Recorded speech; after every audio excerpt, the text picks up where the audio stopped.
প্রথম পত্র আমরা শুরু করব হচ্ছে গুণগত রসায়ন। গুণগত রসায়ন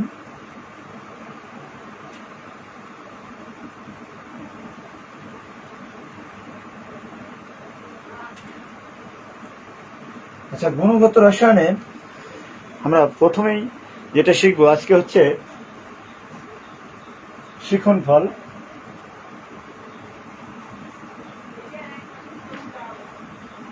শিখনফল হচ্ছে পদার্থের মৌলিক কণিকা।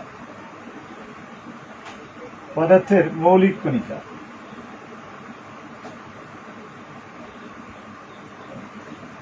শিখনফল হচ্ছে পদার্থের মৌলিক কণিকা। আমরা পদার্থের মৌলিক কণিকা নিয়ে আজকে আলোচনা করব। তাহলে মৌলিক কণিকা বা মূল কণিকাটা কি, আমরা কিছু উদাহরণের মাধ্যমে দেখানোর চেষ্টা করি। দেখো দেখো H2SO4 Na2CO3 এটা হচ্ছে যৌগ। দেখো সালফিউরিক অ্যাসিড একটা অণু, আর সোডিয়াম কার্বনেট এটাও একটা অণু। অর্থাৎ এই সালফিউরিক অ্যাসিড এবং সোডিয়াম কার্বনেট এই দুইটাকে বলা হয়েছে যৌগিক অণু। যৌগিক অণু কি? যৌগিক অণু হচ্ছে একাধিক ভিন্ন মৌলিক পদার্থের সমন্বয়ে গঠিত। এখানে হাইড্রোজেন আছে, সালফার আছে, অক্সিজেন আছে। এখানে সোডিয়াম আছে, কার্বন আছে এবং অক্সিজেন আছে। একাধিক ভিন্ন মৌলিক পদার্থের সমন্বয়ে গঠিত অণুকে বলা হয়েছে যৌগিক অণু। এখানে কয় ধরনের পরমাণু নিয়ে গঠিত অণুটি? 3 ধরনের পরমাণু নিয়ে গঠিত। এখানে কয় ধরনের পরমাণু নিয়ে গঠিত? 3 ধরনের পরমাণু নিয়ে অণুটি গঠিত। আমি বলেছি একাধিক ভিন্ন মৌলিক পদার্থের সমন্বয়ে গঠিত অণুকে বলা হয়েছে যৌগিক অণু। তাহলে এটা হচ্ছে যৌগিক অণু, অর্থাৎ সালফিউরিক অ্যাসিড এবং সোডিয়াম কার্বনেট উভয় যৌগিক অণু। এই সালফিউরিক অ্যাসিড এই যৌগিক অণু বা এই যৌগকে যদি বিয়োজিত করা হয় বা বিশ্লেষণ করা হয়, তুমি দেখো এই সালফিউরিক অ্যাসিডকে বিশ্লেষণ করলে হাইড্রোজেন পাওয়া যাবে, সালফার পাওয়া যাবে আর অক্সিজেন পাওয়া যাবে। পক্ষান্তরে এই সোডিয়াম কার্বনেটকেও যদি বিশ্লেষণ করা হয়,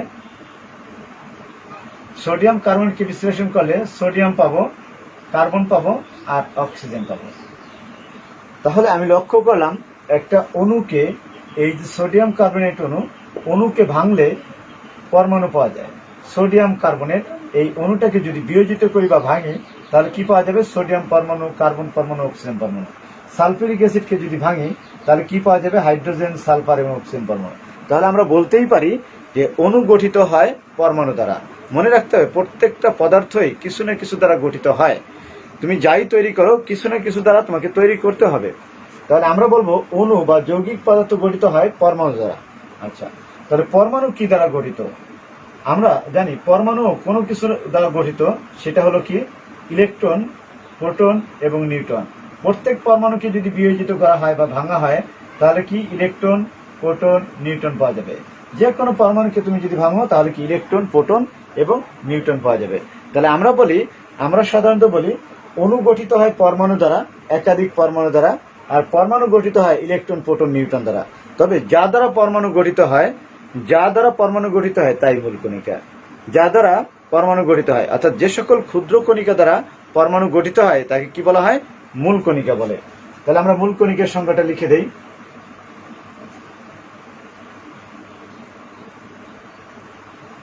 মূল কণিকা যে সকল ক্ষুদ্র কণা দ্বারা পরমাণু গঠিত।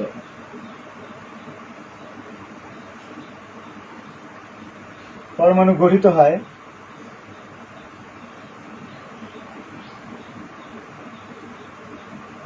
তাদেরকে মূল কণিকা বলে। মূল কণিকা। আচ্ছা, তাহলে আমি দেখলাম যে এই যে মূল কণিকা গঠিত হলো, পরমাণু গঠিত হলো কি? ইলেকট্রন, প্রোটন, নিউট্রন দ্বারা। এই ইলেকট্রন, প্রোটন, নিউট্রনকে মূল কণিকা বলে। এছাড়া দেখা যাবে যে এই পরমাণুর মধ্যে এছাড়া আরো অসংখ্য ক্ষুদ্র ক্ষুদ্র কণিকা আছে। ঠিক আছে, তাহলে মূল কণিকা কয় প্রকার? মূল কণিকা বলবো, মূল কণিকা 3 প্রকার। এই 3 প্রকার মূল কণিকা কি কি? আমরা বলবো স্থায়ী মূল কণিকা, স্থায়ী, অস্থায়ী এবং কম্পোজিট। তাহলে এই স্থায়ী মূল কণিকা হচ্ছে ইলেকট্রন, প্রোটন এবং নিউট্রন। স্থায়ী মূল কণিকার শ্রেণীবিভাগ হচ্ছে ইলেকট্রন, প্রোটন এবং নিউট্রন। অস্থায়ী মূল কণিকা 100-এরও বেশি আছে, 100 এর অধিক। এবং কম্পোজিট কণিকা হচ্ছে দুই প্রকার, একটা হচ্ছে আলফা কণিকা, একটা কণিকা হচ্ছে আলফা কণিকা, একটা হচ্ছে ডিউটেরন কণা।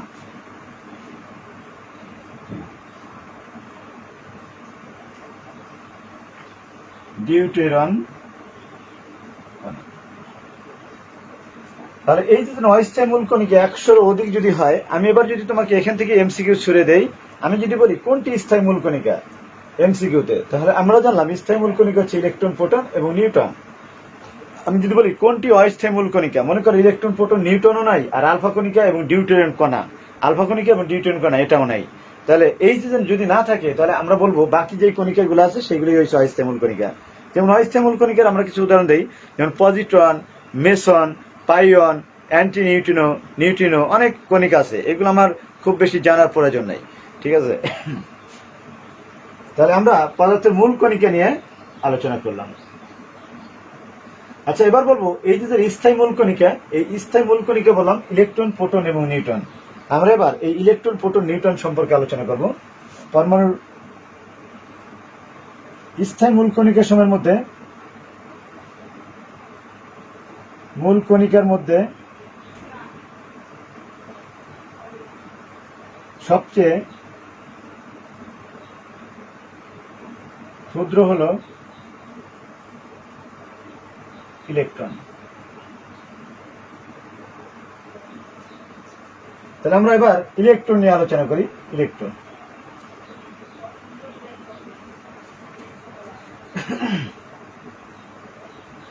আমরা ইলেকট্রনের বৈশিষ্ট্য সম্পর্কে বলি। আমরা যদি বলি এই যে একটা পরমাণু আমরা অঙ্কন করলাম,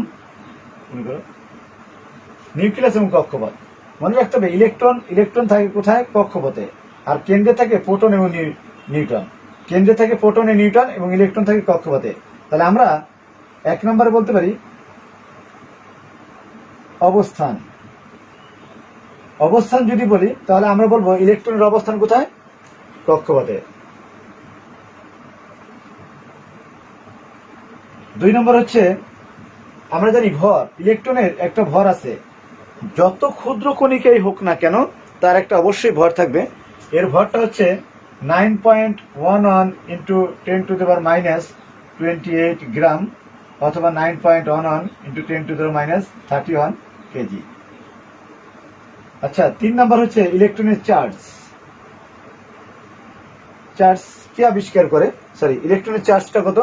আমরা জানি ইলেকট্রন চার্জ 1.6 ইন্টু 10⁻19 কুলম্ব। তবে ইলেকট্রনের চার্জ নেগেটিভ হওয়ার কারণে ঋণাত্মক চিহ্ন দেওয়া লাগবে। আপেক্ষিক ভর কত?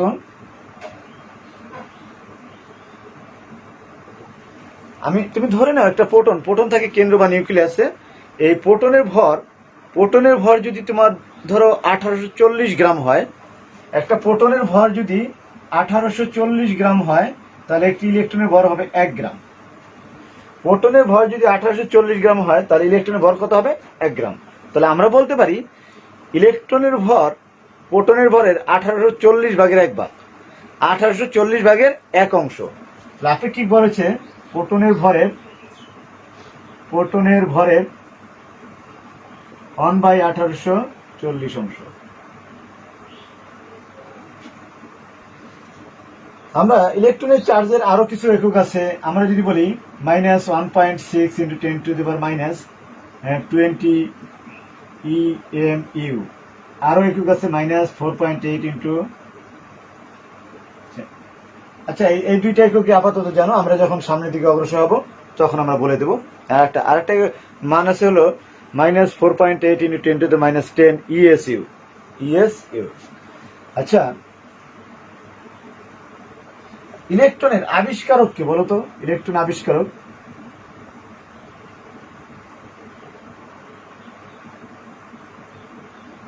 ইলেকট্রন আবিষ্কারক জে থমসন।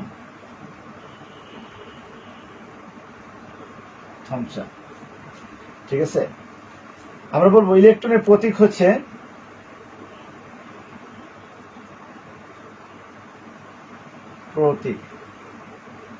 প্রতীক কি আমরা জানি, কোনো কিছু বানানের ইংরেজি শব্দের আক্ষরিক অক্ষরকে বলা হয়েছে ওই মূলের প্রতীক। যেহেতু ইলেকট্রন বানানের প্রথমে আমরা কি পাই, ই পাই, এই জন্য ইলেকট্রনের প্রতীক হচ্ছে ই। ইলেকট্রনের প্রতীক হচ্ছে 0 -1 বা ই, যে কোনো একটা দিলেই হবে। ঠিক আছে, এবার আমরা ঠিক প্রোটন নিয়ে আলোচনা করতে পারি। প্রোটনের ঠিক একইভাবে আসবে প্রোটন। 2 নম্বর হচ্ছে প্রোটন।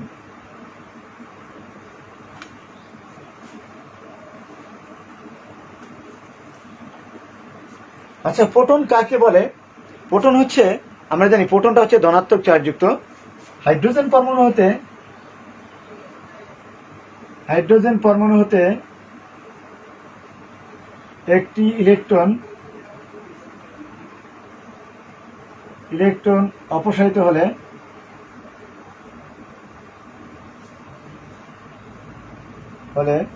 যে ধনাত্মক চার্জযুক্ত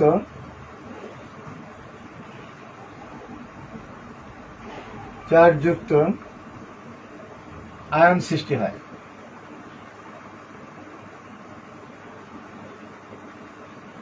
তাকে প্রোটন বলে, তাকে প্রোটন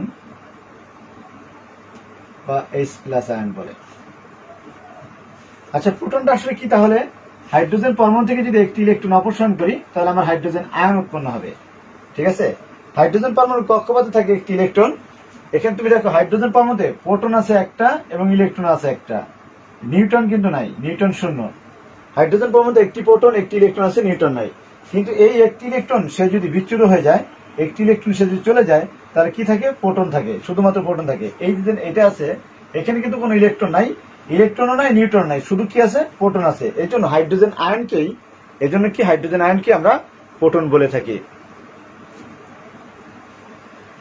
এবার আমরা এই প্রোটনের এক হচ্ছে আবিষ্কারক বলবো,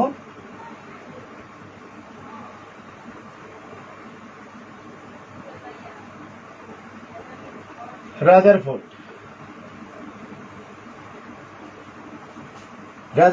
2 নম্বর হচ্ছে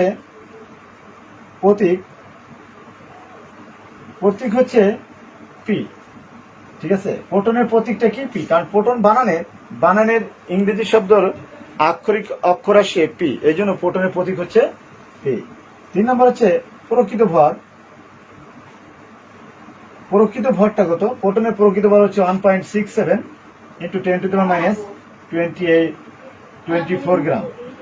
24 গ্রাম বা 1.67 × 10⁻27 কেজি। আচ্ছা, 3 নম্বর হচ্ছে চার্জ। যদি বলি, এর প্রোটনের চার্জ হচ্ছে পজিটিভ 1.6 × 10⁻19 কুলম্ব।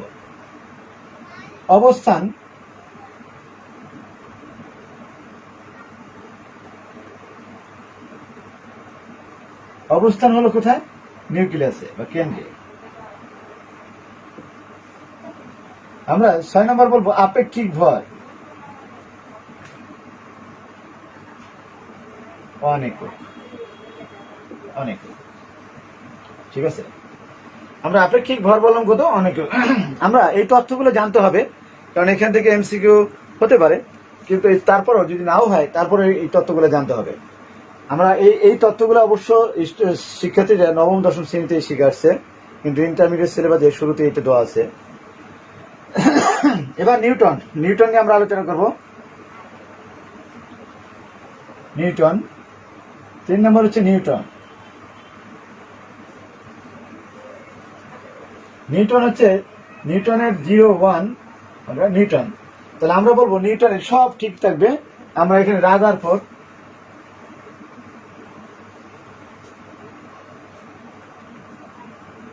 নিউটন আবিষ্কার করেছেন চ্যাডউইক।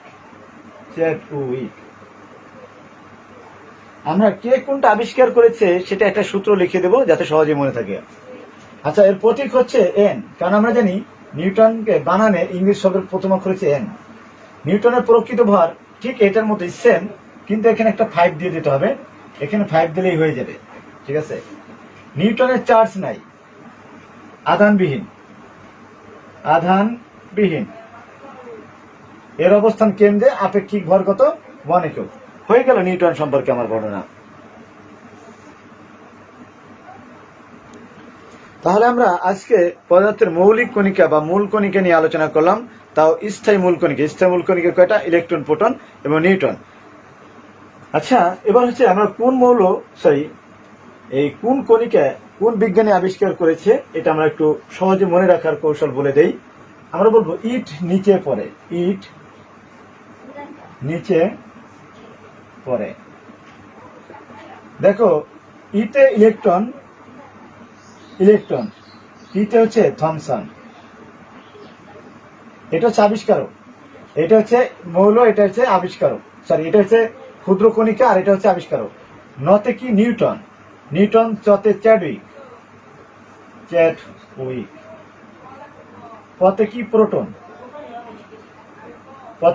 রতে রাদারফোর্ড। তাহলে আমরা এইভাবে মনে রাখবো, ইট নিচে পড়ে। তাহলে ইতে ইলেকট্রন, টিতে থমসন, নতে নিউটন, চতে চ্যাডউইক, পথে প্রোটন, রতে রাদারফোর্ড। ঠিক আছে? তাহলে আজকের মতো আমরা এখানেই ক্লাস শেষ করব। তোমরা সবাই ভালো থেকো, সুস্থ থেকো। ইনশাল্লাহ আগামী ক্লাসে তোমাদের সাথে দেখা হবে। আসসালামু আলাইকুম।